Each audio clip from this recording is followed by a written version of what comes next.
Hello everybody, Maven here, and I hope y'all are having fun with the Edge of Fate. Today I just wanted to bring to you my pretty much new main build at the moment that I launched Edge of Fate on.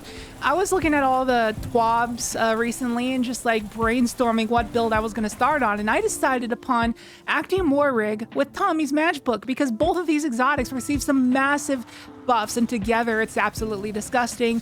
And Solar in general is just meta this season because of the artifact mods based around it. So I just want to show you what it's capable of because these overhauls were crazy and you got to try this out if you're a Titan main. But if you're a Warlock or Hunter main, stay tuned. I hope you hit that subscribe button because we got Hunter and Warlock builds on the way in the coming days with some new overhauled exotics. I hope you stay tuned for that. And now let's break down this OP Titan build. Hope you enjoy. Shout out to our sponsor, Advanced GG, the #1 gaming supplement in the world. Use code MAVEN at checkout for 10% off. Link down below. Thank you. Alright, so to preface this video, obviously, it's only day 2 of Edge of Fate. I had just started the legendary campaign on my Titan. I did not have a lot of artifact unlocks, therefore I did not have Fever and Chill, and I was not using Ember of Torches because I had full intent on using Fever and Chill. So for all of the gameplay that you're going to see in this video, I was not Radiant for any of it. I could have been doing 20% more damage. The gameplay could have been better. I have Fever and Chill now, but at the time of recording, didn't have it. Just want to throw that out there. Could be stronger than what it appears to be in the background gameplay. So anyways, let's talk about these overhauls. So let's talk about Tommy's Matchbook first because it's a mouthful, got a lot of changes. I'm just gonna read directly off of the patch notes here. I'll put them on the screen as well. So generally added a burning screen effect when you get self-damage from ignition triggers, so you know when the perk is active because not only do you see Scorcher on your screen, but also you see that bar. Like if you look on the bottom left of the gameplay, you see that ignition trigger meter. So as long as that bar is present, then you know that your Tommy's Matchbook is revved up and doing that double damage and causing Scorch on hit. Additionally, they reduce the self-damage when hip firing down to 50% less damage rather than 33% less damage, so big improvement there. But the biggest buff of all, the big kahuna, and the reason why this thing is so good now is because they removed the ability that improves your health regen, but they made it so now Final Blows while Ignition Trigger is active grant you Cure. That is incredible. As you can tell in the background gameplay, I was able to just face tank a ton of damage from the legendary campaign, just stand in the face of enemies and not even care. Yeah, like there's a million times where it looks like you're gonna die, but then you just don't because you have that infinite restoration going, and then all these kills are just granting big chunks of cure. I even recorded some shooting range gameplay against a bunch of different kinds of yellow bar mobs from different species, just face tanking all that damage, not even caring, bot walking around hip firing this thing. It's awesome. And honestly, over the past couple of years, the Actium Tommy build has been super good, but nobody really ever uses it. Definitely under the radar. It hits like an absolute truck. And I'll show you some damage comparisons. I'm a big fan of the Sweet Business Actium build, but Tommy's just hits so much harder. I love this change with the ignition trigger. Causes so many solar ignitions, especially if you got Ember of Char and Ashes put together. Just does so much Scorch. And it kills a heck of a lot quicker than the Sweet Business version. Despite how much I do enjoy the Sweet Business, it's just a pushover compared to Tommy's. And I also did a comparison against a heavy machine gun, the Commemoration, but in this clip I didn't fully rev up my Tommy's Matchbook's ignition trigger before hitting Carl. So if I did that beforehand, it probably would have been like an exact draw, but as it is, the machine gun was just a tiny bit ahead, but the Tommy's is basically more or less just an infinite ammo primary machine gun. It's gnarly. But now we have to talk about its partner in crime, the Actium War Rig. This thing got a nice overhaul as well. So off the patch notes, auto rifle or machine gun final blows increase their stability, ammo generation, and damage stacks up to 10 times. Higher stat counts expire more quickly. So first of all, the stability doesn't really matter too much. Auto rifles and machine guns are already laser beams, so you don't really notice that.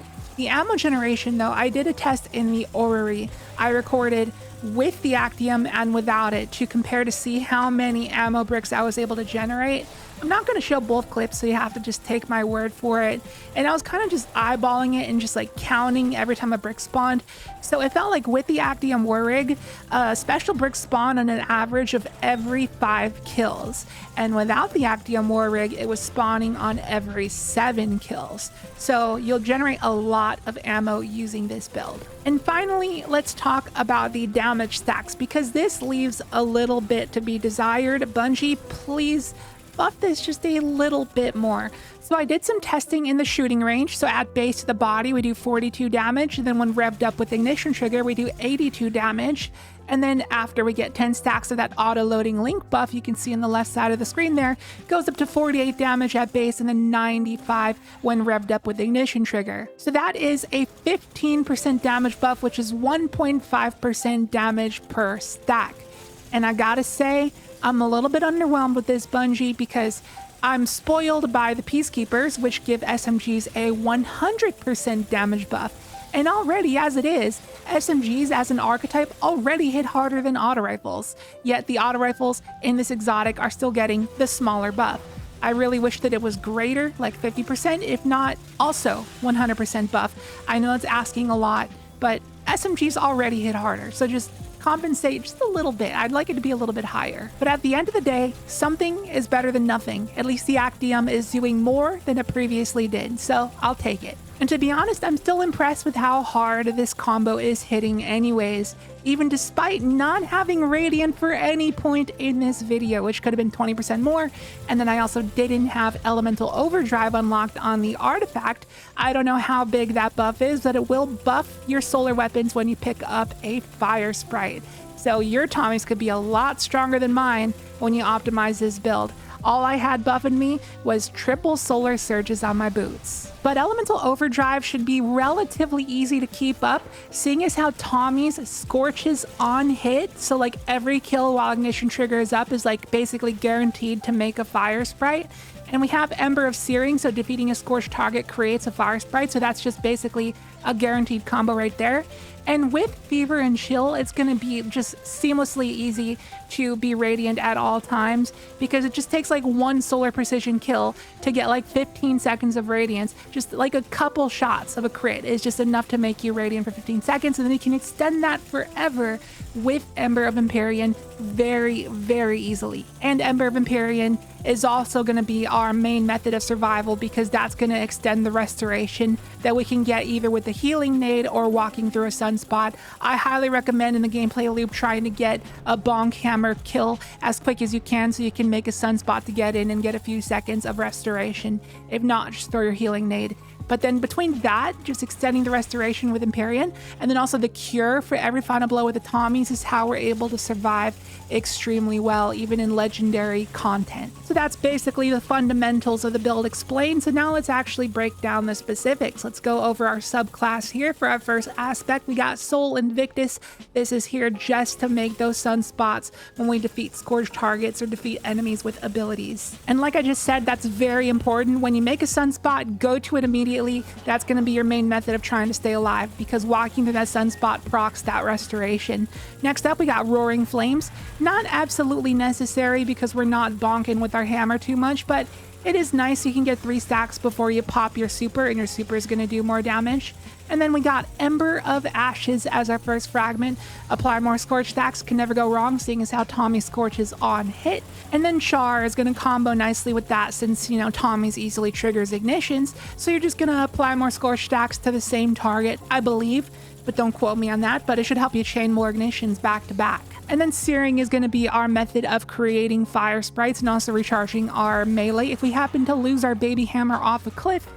And we already went over Empyrean. And then onto our mod setup, it's solely based around triple solar surges to give our Tommy's Matchbook a 22% damage buff pretty much at all times. And if you can somehow, some way further down the line, get good enough armor to pump your weapon stat up to 200 or close to 200, it's just going to make your guns do more damage. I don't know the exact number, but it's like between 30 to 40% more damage or something like that. Correct me if I'm wrong. So yeah, that's going to make your Tommies hit like a semi-truck. Currently just hits like a truck.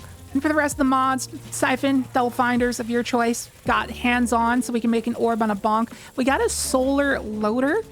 because, you know, the Tommy's has to reload just a little bit more often than something like the Sweet Business. You know, you're going to have to reload probably like once a minute, but you do have to reload and it is pretty slow. So it's nice to help that a little bit here and there when you're mag dumping. And then we got Time Dilation and Reaper and Powerful Attraction to support our armor charge. And on your chest, you can just run any combination of resist mods that you need to run. And on to our loadout. I was running something different in the background gameplay, but this is ultimately what I ended up on at the last minute. So I was originally using Tenacious Mastery, but Supremacy is just my baby, man. I always come back to it. It's my favorite special weapon, and it's just nice for DPS. So gotta run that, because I didn't find myself utilizing Cauterized Darkness too much. Cauterized Darkness can buff all solar sources against enemies affected by darkness debuffs like Slower Freeze, which the Tenacious Mastery can apply. So if you do run that, it wouldn't be wrong. It'd be a very, very good option, but I just love the Supremacy too much and it feels too good in my hands. And then in the heavy slot, I really needed something for burst damage because Tommy's does good sustain, but not as much burst. So for burst, I went with a Hesitant Vengeance with Envious Bait. Now, there are a lot of artifact mods that can benefit this build. You know, this being a solar focused season, I already named off a couple of them. One more I'd like to give a mention to is Radiant Shrapnel. I have yet to try this and I have yet to see gameplay of this, but if you have the means to unlock it, I highly recommend giving it a try because it sounds like it might make the Tommy's borderline broken. So dealing sustained damage with a weapon while radiant or defeating a scorched combatant with a weapon causes a target to release solar projectiles that deal scorch on impact. Now, between the scorch from Radiant Shrapnel on that sustained damage and the Scorch on hit from Ignition Trigger from Tommy's, and the Scorch from Ember of Char on Ignitions, all these things put together is just going to allow you to chain a ridiculous amount of ignitions with Tommy's. It may be just a little bit disgusting, but I haven't tried it out yet. So if you tried it, let me know how it goes. So that about does it for the build. I highly recommend trying this one out if you are a Titan main. And if you got any buddies who are Titan mains as well, I'd appreciate if you consider sharing this with them. As always, a dim loadout link to the build will be down below in the description and also the pinned comment if you would like to try it out. And as I may have stated in either the thumbnail or title or wherever I may have put it, this is my new main build at the moment. That is not false advertising. This is what I loaded into the legendary campaign on, and this is what I'll continue to play for now because I'm having a blast with it and it's very powerful. I may switch over to Strand just to try it out, but I have a feeling it will not hold up compared to this because this is just very consistent in terms of damage output and survival, and you can't go wrong. So that about does it for the video. Thank you so much for watching. I hope you enjoyed it. If you did, be sure to hit the like button and drop a comment because doing those things really helps out a ton. And if you are new here, please consider subscribing. We got a lot of Edge of Fate content on the way, in the works, releasing daily throughout the week. So I hope you stick around for more, and feel free to leave some suggestions down below of what kind of content you want to see because there's a lot of builds to be made. So let me know what builds you want to see featured on the channel, and I'll see you in tomorrow's video.